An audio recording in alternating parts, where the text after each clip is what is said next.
class to our discussion on Corinthians. All right, so as we studied in Acts, Paul takes a number of missionary journeys. In fact, he takes 3 missionary journeys altogether that are recorded in the book of Acts. And every time he goes a little bit further out, he gets more resources and so on. He goes a little bit further out and he gets closer and closer to Rome itself, the city of Rome. Corinth is recorded on his 2nd missionary journey. We can find this in Acts chapter 18, where he stops in Corinth. So there are 2 companions that he has when he meets in Corinth that become sort of lifelong friends of his. They're a husband and a wife that are fellow Christians, and their names are Priscilla and Aquila.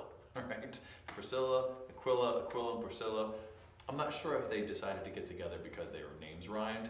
I don't know, but they were tent makers. Right? It's maybe an odd trade for us today, but it was a common trade in the day. People used tents for everything, right? Especially nomadic people that moved around a lot from one place to another. They needed some temporary shelter they could take down easily. So tents was actually a very valuable skill to have tent making. Paul was also a tent maker. And so he used this to help supplement a lot of his income so that to pay for his missionary journeys. He used the help of the church. They took offerings for him and so on. But when that didn't always come through, he could rely on his craft and his trade as a tent maker. Priscilla and Aquila also were tent makers, and they had this partnership, a business, so to speak, that they used, and they would use that money to help support missionary journeys as well as support the needs of the community and those who were less fortunate. Paul, when he was in Corinth, got himself in trouble, as he seems to do a lot.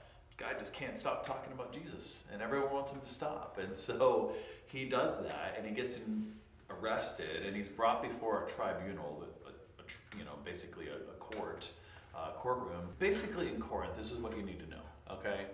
Paul begins to anger not just the Jews, but also now the Romans. And so this is going to be leading up to his final days where he's going to get arrested and put on trial and actually executed under Roman law. So Corinth is sort of a pivotal time for him because it's really kind of shaping his future. He's going to stay 18 months in Corinth, and from there, him and Priscilla and Aquila are also going to then journey into what's today was then Asia Minor, to Ephesus. And Ephesus is where he's going to stay for 2 years and kind of live for his longest stint of time, where he's going to write a bunch of different letters, where he's going to write the letter to the Romans, for instance, where we think it's either in Corinth or Ephesus. But either way, Corinth becomes that important pivotal moment in his life because he's really beginning to have friendships and partnerships that are going to last him a lifetime.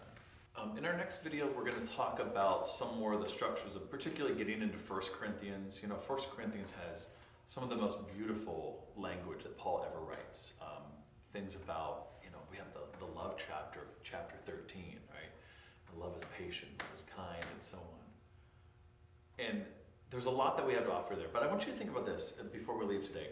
Corinth, for Paul, was this turning point, really, in his mission for the kingdom of God.